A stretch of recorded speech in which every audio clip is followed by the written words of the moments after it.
Assalamualaikum warahmatullahi wabarakatuh. Perkenalkan, nama saya Zaki Nur Irsyad. Nomor induk mahasiswa I1E020013.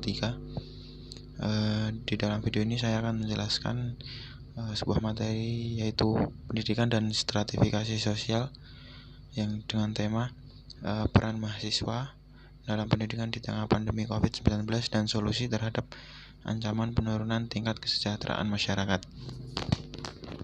Yang pertama, pengertian pendidikan.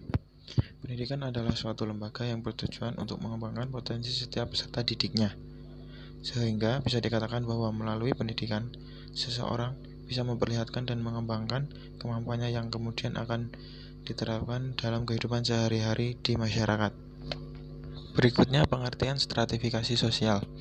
Menurut seorang ahli yang bernama Petrim A. Sorokin, stratifikasi sosial adalah perbedaan penduduk atau masyarakat ke dalam lapisan-lapisan kelas secara bertingkat atau hierarkis. Sedangkan menurut Dr. Andus Robert M.Z. Lawang, stratifikasi sosial adalah penggolongan orang-orang yang termasuk dalam suatu sistem sosial tertentu ke dalam lapisan-lapisan hierarkis menurut dimensi kekuasaan, privilege, dan prestis. Dari pengertian para ahli di atas dapat disimpulkan bahwa stratifikasi sosial merupakan sebuah pengelompokan masyarakat untuk membedakan antara satu masyarakat dengan masyarakat yang lainnya. Selanjutnya, dasar-dasar pengukuran stratifikasi sosial.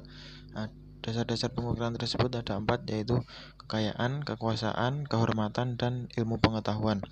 Untuk kekayaan artinya pemilik harta paling banyak atau materi adalah masuk ke dalam lapisan atas.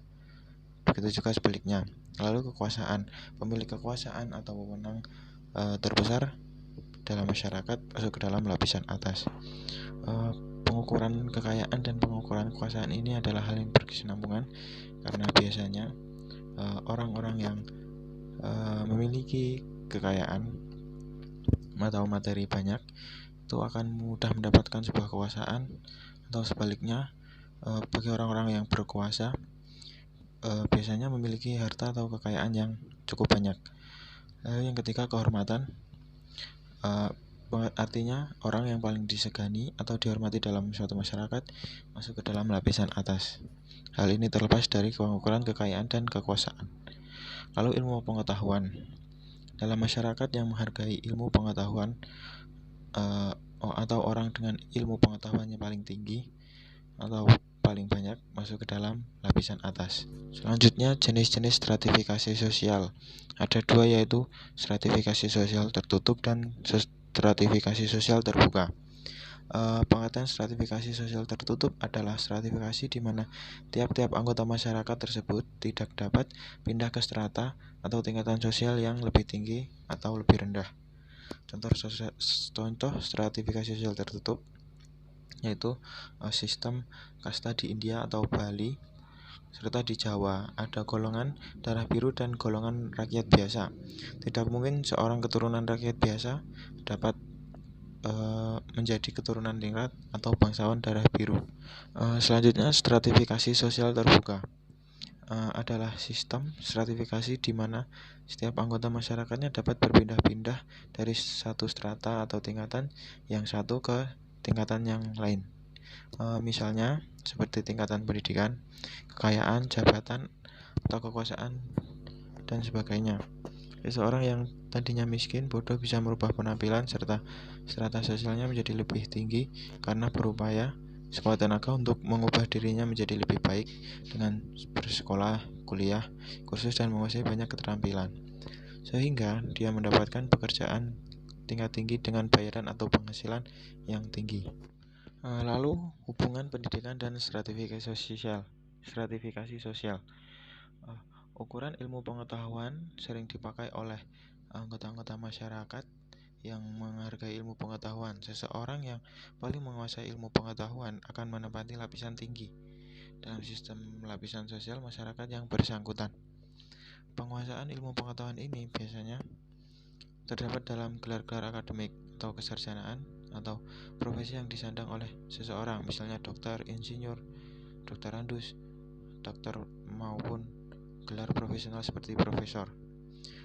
Korelasi antara pendidikan dan golongan sosial antara lain terjadi karena anak dari golongan rendah kebanyakan tidak melanjutkan pelajarannya sampai perguruan tinggi.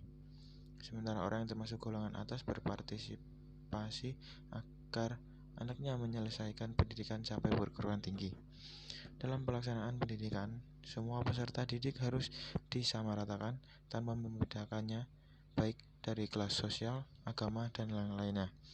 Semua siswa harus merasakan hal yang sama dalam pendidikan tanpa ada yang dibeda-bedakan. Lalu pembahasan terakhir yaitu peran mahasiswa dalam pendidikan di tengah pandemi COVID-19 dan solusi terhadap ancaman penurunan tingkat kesejahteraan masyarakat. Pelaksanaan pembelajaran yang efektif seharusnya dilakukan secara langsung atau tatap muka. Namun pada era pandemi seperti ini memaksakan pembelajaran harus dari jarak jauh melalui berbagai platform yang dapat diakses secara online. Untuk menumbuhkan motivasi pendidikan diharapkan untuk dapat membantu proses pembelajaran di masa pandemi dengan cara membuka bimbingan belajar untuk anak-anak di lingkungan sekitar untuk membantu masyarakat kelas sosial bawah mendapatkan pembelajaran yang maksimal.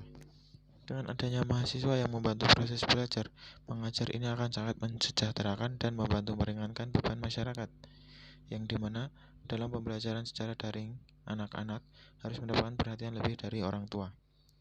Anak tidak akan mendapatkan pembelajaran dengan baik tanpa dukungan dari banyak hal, seperti internet yang bagus, device yang memadai, dan tentu saja penyampaian materi dari guru. Disinilah peran mahasiswa untuk meningkatkan semangat belajar siswa dan meringankan beban masyarakat dengan membantu anak-anak dalam belajar. Sekian pembahasan dan penjelasan materi pendidikan dan stratifikasi sosial dari saya. Terima kasih. Wassalamualaikum warahmatullahi wabarakatuh.